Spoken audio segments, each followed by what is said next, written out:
Salam Lestari, kawan-kawan semua.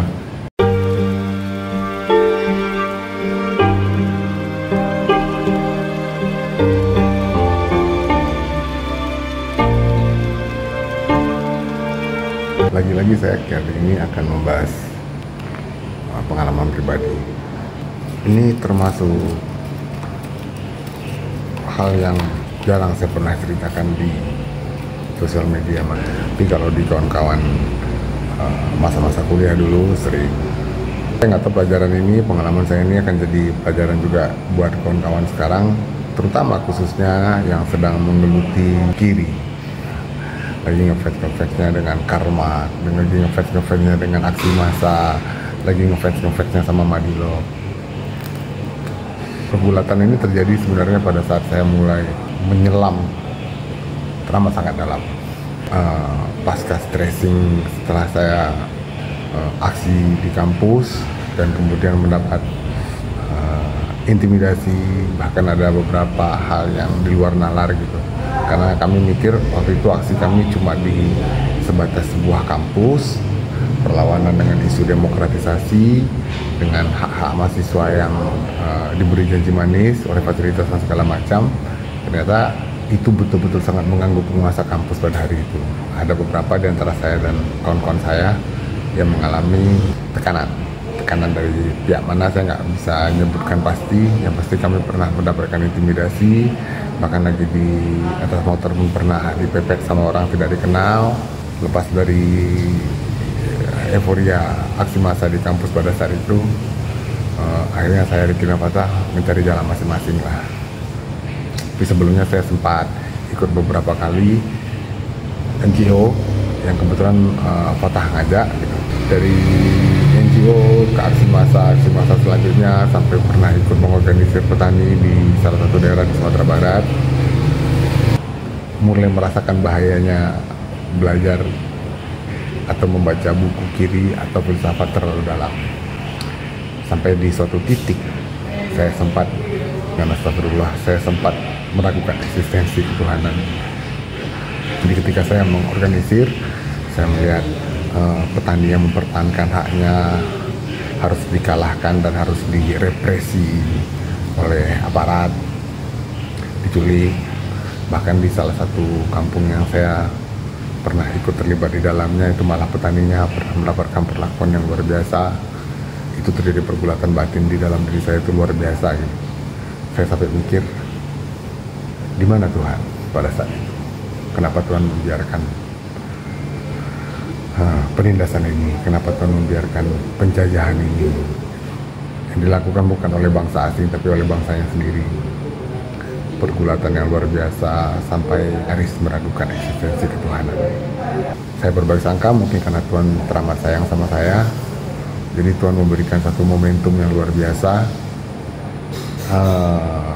untuk menyadarkan saya. Nah, ini kalau orang-orang agnostik atau orang-orang fanatik dengan otaknya sendiri, atau dia kagum dengan otaknya sendiri, nggak akan pernah bisa mempercayai kejadian ini. Mungkin mereka akan bilang ini bagian dari logika mistika. Ya terserah lah.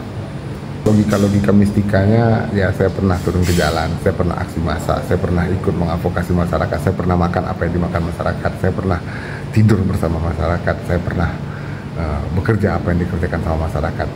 Saya nggak membahas masyarakat di bangku mewah di ruangan ber-AC, nggak. Untuk contoh-contoh lainnya, saya juga mengagumi ulama-ulama revolusioner. Ada Gestani yang merupakan pionir atau revolusioner dan juga salah satu pengikut Sufi. Saya ditabrakkan sama satu keadaan yang luar biasa. Jadi pada hari itu saya masih ingat, saya di waktu senggang saya pergi pakai motor. Saya mengalami tabrakan itu dalam satu hari sampai tiga kali. Kalau sekali beradu, yang keduanya di jalan kecil. Saya kebetulan waktu itu tabrak karena motor saya waktu saat itu nggak ada lampu, dan alhamdulillahnya yang ketabrak sama saya itu sama sekali nggak minta ganti rugi, dia memaafkan. Nah, kebayangkan emosinya gimana dalam satu hari mengalami tiga kali kecelakaan. Yang terakhir itu kejadiannya adalah saya nabrak rentenir. Nah, ini bahaya nih. Saya nabrak rentenir, dia kencang, saya motong jalan, mereka sama-sama aman gitu. Cuma ya, dia pada saat itu kebetulan ada lantas yang mengamankan kejadian. Akhirnya motor saya dibawa ke kantor polisi, ditahan. Sampai beberapa hari saya tidak bisa kemana-mana karena motor saya ditahan di situ. Ditambah si Rente ini yang saya tabrak ini minta ganti rugi luar biasa. Saya nggak tahu saya dapatkan duit dari mana pada saat itu, tapi luar biasanya terselesaikan sendiri. Saya nggak ingat, tapi saya percaya ini the power of God. Ini adalah kuasa dan kekuatan Allah sendiri yang buat. Saya mengambil hikmahnya adalah ada hal-hal di luar akalmu sendiri, di luar pikiranmu sendiri, sesuatu energi yang luar biasa yang menjadikan bumi ini, yang menjadikan langit tanpa tiang, yang mengatur seluruh skenario hidup dari awal sampai akhir, menegur saya dengan cara demikian. Maka seketika pupuslah semua pemikiran-pemikiran saya.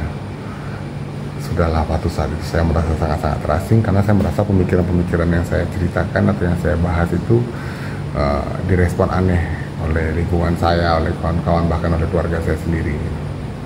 Kejadian yang penuh makna itulah yang akhirnya membuat saya sampai pada sebuah kesimpulan sederhana. Kenapa negara-negara sosialis atau negara-negara komunisme itu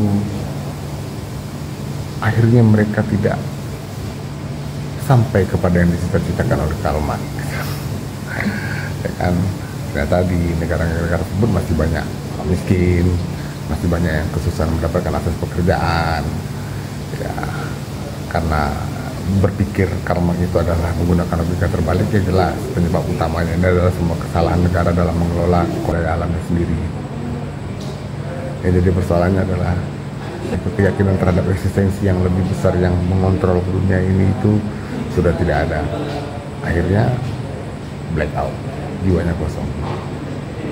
Karena memang selama bergelut di dunia kiri itu memang saya hampir tidak pernah merasakan dengan merdeka, saya tidak pernah merasakan bahagia. Apakah sampai sekarang saya masih kiri? Saya berani bilang yes, saya masih kiri. Memandang persoalan, menjadikan pisau analisa terhadap kondisi-kondisi yang terjadi pada hari ini, saya masih kiri. Tapi saya sertakan Tuhan dalam setiap pemikiran-pemikiran saya, dalam setiap tindakan-tindakan saya, dalam setiap langkah saya. Bagi kawan-kawan yang pernah mengalami situasi serupa bersama saya, silakan tulis di kolom komentar, kita diskusi asik. Ya, kira-kira begitulah sharing saya hari ini. Jika kalian suka dengan konten ini, silakan subscribe, like, share, dan komen. Bagi kawan-kawan kalian, tulis di kolom komentar apa yang mau kalian ingin bahas. Salam lestari.